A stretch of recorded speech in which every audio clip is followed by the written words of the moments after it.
शिवाजी महाराज तर जुन्या युगाचे आयकॉन आहेत. आजचे हिरो तर तुम्हाला गडकरी आणि पवारांमध्ये मिळतील. मुंबईहून गुजराती आणि राजस्थानी लोकांना बाहेर काढलं तर तुमच्या मुंबईत पैसाच उरणार नाही. मुंबई आर्थिक राजधानी राहणार नाही. लग्नावेळी सावित्रीबाईंचे वय 10 होतं आणि ज्योतिरावांचं वय होतं 13. आता विचार करा, त्या वयात लग्नानंतर ते दोघं काय विचार करत असतील किंवा काय करत असतील. आता जी विधानं तुम्ही ऐकली ती कोणा सामान्य व्यक्तीची किंवा एखाद्या अज्ञानी माणसाची नाही. ही विधानं आहेत भारताच्या संविधानावर हात ठेवून शपथ घेतलेल्या महाराष्ट्रासारख्या राज्याच्या सर्वोच्च पदावर बसलेल्या व्यक्तीची, महाराष्ट्राचे माजी राज्यपाल भगतसिंह कोश्यारी यांची. आज अचानक आपण त्यांची आठवण का काढतोय? कारण ज्या व्यक्तीने छत्रपती शिवाजी महाराजांचा एकरी उल्लेख केला, ज्यांनी सावित्रीबाई फुलेंचा उपहास केला आणि ज्यांनी मराठी माणसाच्या कष्टावर प्रश्नचिन्ह उपस्थित केलं, त्याच माजी राज्यपाल भगतसिंग कोश्यारी यांना भारत सरकारने पद्मभूषण पुरस्कार जाहीर केला आहे. हो, तुम्ही बरोबर ऐकलं. देशाचा तिसरा सर्वोच्च नागरी सन्मान. साधारणपणे पद्म पुरस्कार कोणाला दिले जातात? ज्यांनी कला, विज्ञान, समाजसेवा आणि सार्वजनिक जीवनात अभूतपूर्व आणि देशाची मान उंचावणारी कामगिरी केली आहे. पण महाराष्ट्राच्या जनतेच्या मनात आज एकच प्रश्न आहे, भगतसिंग कोश्यारींनी नक्की अशी कोणती कामगिरी केली आहे? हा सन्मान त्यांच्या कार्यासाठी आहे की त्यांनी एका विशिष्ट राजकीय पक्षासाठी दाखवलेली निष्ठेसाठी? आजच्या या व्हिडिओमध्ये आपण भगतसिंग कोश्यारींची संपूर्ण कारकीर्द, तो पहाटेचा शपथविधी, त्यांनी महाराष्ट्राच्या महापुरुषांबद्दल केलेली वादग्रस्त विधाने आणि या पुरस्कारामागचं खरं टायमिंग जाणून घेणार आहोत. नमस्कार, मी महेश आणि तुम्ही पाहताय थोडक्यात. 25 जानेवारी 2024 प्रजासत्ताक दिनाच्या पूर्वसंध्येला केंद्र सरकारने या वर्षीच्या पद्म पुरस्कारांची यादी जाहीर केली. या यादीत सार्वजनिक व्यवहार या श्रेणीत भगतसिंग कोश्यारी यांना पद्मभूषण पुरस्कार घोषित करण्यात आला. कोश्यारी यांचं नाव उत्तराखंड राज्यातून झळकलं तेव्हा महाराष्ट्राच्या राजकीय वर्तुळात एकच खळबळ उडाली. पद्मभूषण हा काही साधासुद्धा पुरस्कार नाही. पण इथे विरोधाभास बघा.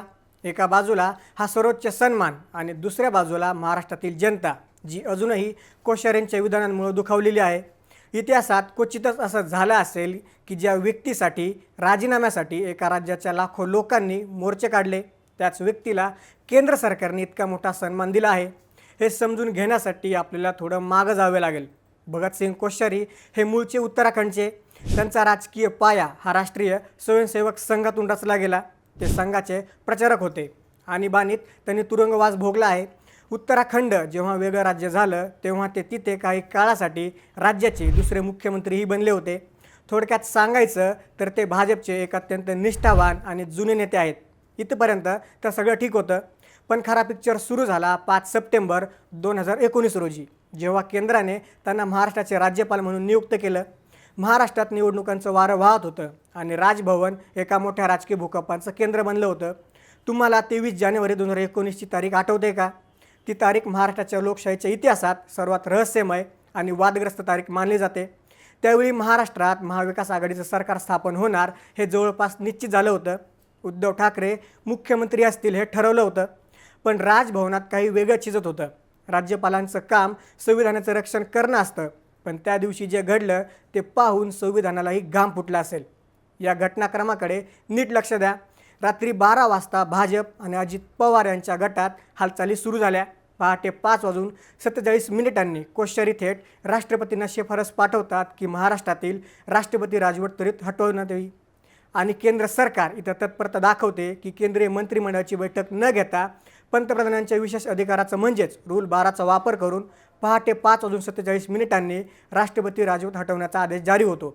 त्यानंतर सकाळी 7:50 नेते राजभवनात येतात आणि सकाळी 8 वाजता भगतसिंग कोश्यारी, देवेंद्र फडणवीस आणि अजित पवार यांना शपथ देतात.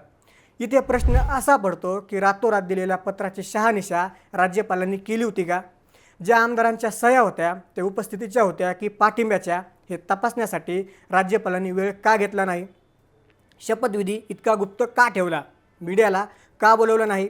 विरोधकांचा आरोप असा आहे की कोश्यारी यांनी त्या दिवशी राज्यपाल म्हणून नाही तर भाजपचे कार्यकर्ते म्हणून भूमिका बजावली. जरी हे सरकार 72 तासात पडलं तरी भगतसिंग कोश्यारींनी मात्र आपली निष्ठा सिद्ध केली होती. पहाटेचा प्रयोग फसला पण मिशन संपलं नव्हतं. महाविकास आघाडीचं सरकार सत्तेत आल्यावर कोश्यारी आणि सरकार यांच्यात उघड संघर्ष सुरू झाला.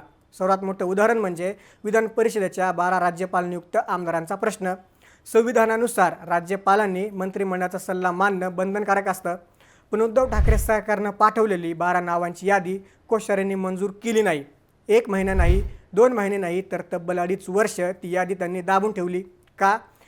तर जोपर्यंत भाजपचं सरकार येत नाही तोपर्यंत मोहिवाला पूर्ण ताकद मिळू द्यायची नाही. आणि गंमत बघा, जसं महाराष्ट्रात सत्तांतर झालं, एकनाथ शिंदे देवेंद्र फडणवीस यांचं सरकार आलं, तसा हा अडथळा दूर झाला. हे वागणं एका घटनात्मक पदावर बसलेल्या व्यक्तीला शोभणारं होतं का? राजकीय डावपेच एक वेळ समजू शकतो, पण जेव्हा विषय महाराष्ट्राच्या अस्मितेचा येतो तेव्हा जनता कधीही माफ करणार नाही. भगतसिंग कोश्यारींनी 1 नाही, 2 नाही, तर 3 वेळा महाराष्ट्राच्या आराध्य दैवतांचा अपमान केला. पहिलं विधान छत्रपती शिवाजी महाराजांबद्दल. छत्रपती संभाजीनगरच्या विद्यापीठात बोलताना ते म्हणाले की आम्ही शाळेत असताना आम्हाला विचारलं जायचं की तुमचा आवडता हिरो कोण? तेव्हा सुभाषचंद्र बोस, पंडित नेहरू यांची नावं घेतली जायची. पण आता तुम्हाला तुमचे आयकॉन शोधण्यासाठी बाहेर जाण्याची गरजच नाही. शिवाजी महाराज तर जुन्या काळाचे आदर्श झाले. आजचे आदर्श डॉक्टर आंबेडकर ते नितीन गडकरींपर्यंत तुम्हाला इथेच मिळतील. शिवाजी महाराजांची तुलना आजच्या राजकीय नेत्यांशी करणं आणि त्यांना जुन्या काळाचे म्हणून मोडीत काढणं हा शिवरायांच्या विचारांचा, त्यांच्या सर्वकालीन महत्त्वाचा अपमान नव्हता का? दुसरे विधान सावित्रीबाई फुले यांच्याबद्दल.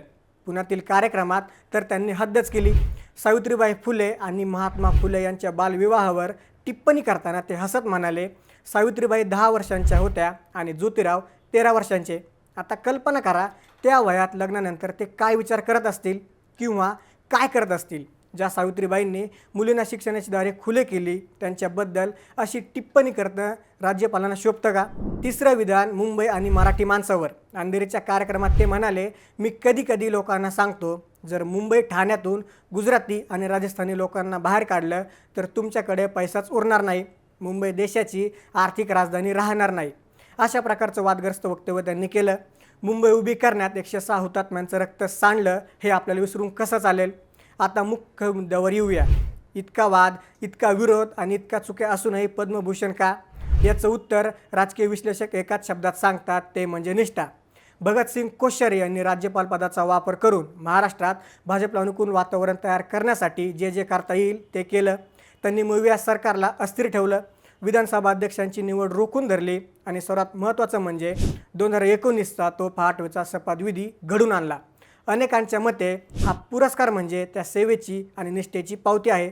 संविधान दुय्यम आणि पक्ष प्रथम या विचारसरणीला मिळालेला हा राजश्रय आहे.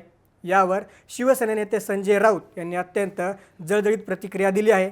ते म्हणाले, ज्या व्यक्तीने छत्रपती शिवरायांचा अपमान केला, सावित्रीबाईंचा अपमान केला आणि ज्यांनी राजभवनाचा वापर करून लोकशाहीची हत्या केली, त्यांना हा पुरस्कार देणं म्हणजे मराठी माणसाच्या जखमेवर मीठ चोळणं आहे.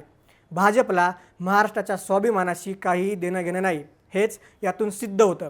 मित्रांनो, पद्म पुरस्कार हे देशाची शान असतं, पण जेव्हा असे पुरस्कार वादाच्या भोवऱ्यात सापडतात तेव्हा त्या पुरस्काराची उंची कमी होते का?